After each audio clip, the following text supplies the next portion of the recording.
master, yule mtu aseme kama ni huyu, hapana, huyu sipelekei my master. Praise God. Amen. And I learned this secret when I was a small girl. Nikajua kuhard work. Nikajua kufanya bidii. I'm the person who is time cautious. Even my children, I tell them. Yeah? Kwangu nyumbani by 7 kila mtu ameamka. Na ni ujipe shughuli, ni ufanye nini? So when the teacher is pushing you to kujipa shughuli and you are like, oh, it is your destiny. Am I opening you up? Maybe. Praise God. Amen. This girl is blessed. This girl is young. This girl is beautiful. Yeah? And another thing that we are seeing, after all this, she's ready even to feed the camels. And she's open. Anapeangamia maji akipea yule msee mastori za kwao. So what is she doing? She's connecting. She's making sure that the dogs are connecting what their servant has about the family. Hakumuuliza wewe ni mtoto wa nani? Kwenyu ni wapi? Clan yenu ni nini? No, she's the one offering. Because she's a nice girl. Can we choose to be nice people? Life is a choice. I always tell people, life is a choice. And God has given us a free will choice to choose what you want.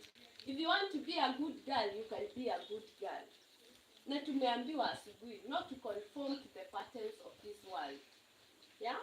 Ukipata mwenzako anatukanana, si lazima mtukanana. Ukipata mwenzako aongeleshi fulani, ati pia na mimi sitamuongelesha. You know, just choose to be nice. Make the right choices.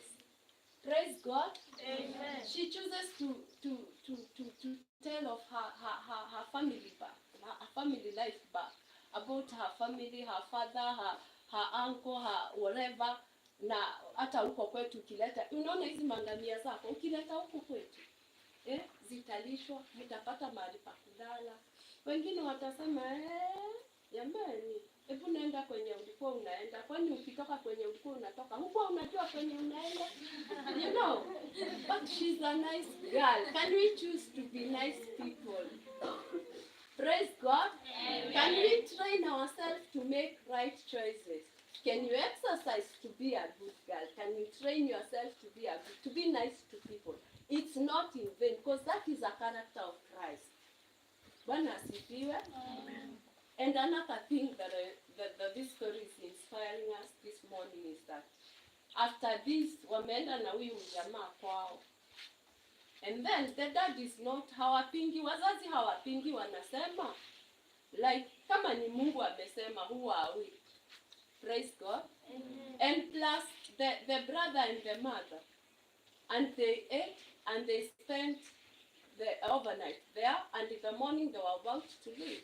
And then the servant, ya mission yake si ni msichana, ako ready kuwe, lakini mama na kijana, the brother and the mother, I can understand them, because they feel, can she stay for 10 more days with us?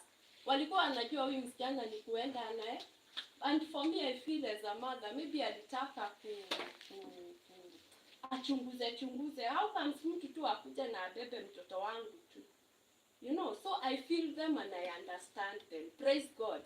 Amen. But one thing that encourages my heart is, even after they refused, the servant is about, the dad says, after the parents, the whole family, muiteni msichana mwenyewe tumuli, because hawakuwa wana expect atasema twende, but they were surprised. Rebecca alisema aje? Rebecca, tumesikia story yote, ndio tukaisoma yote. Alisema nini? Yeah, alisema she's ready, hata hagoje siku 10. And one thing that I'm learning about this girl is a girl of faith. Ni msichana wa imani. Ni msichana wa nini? Wa imani. She has faith. How can someone come and he tells you, we go, I'm going to take you to someone you don't know, a place you've never been, and the people that you've never known, and you just go. It takes faith.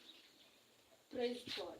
Amen. Many are the times that we forget about faith, me being included, and we forget our identity.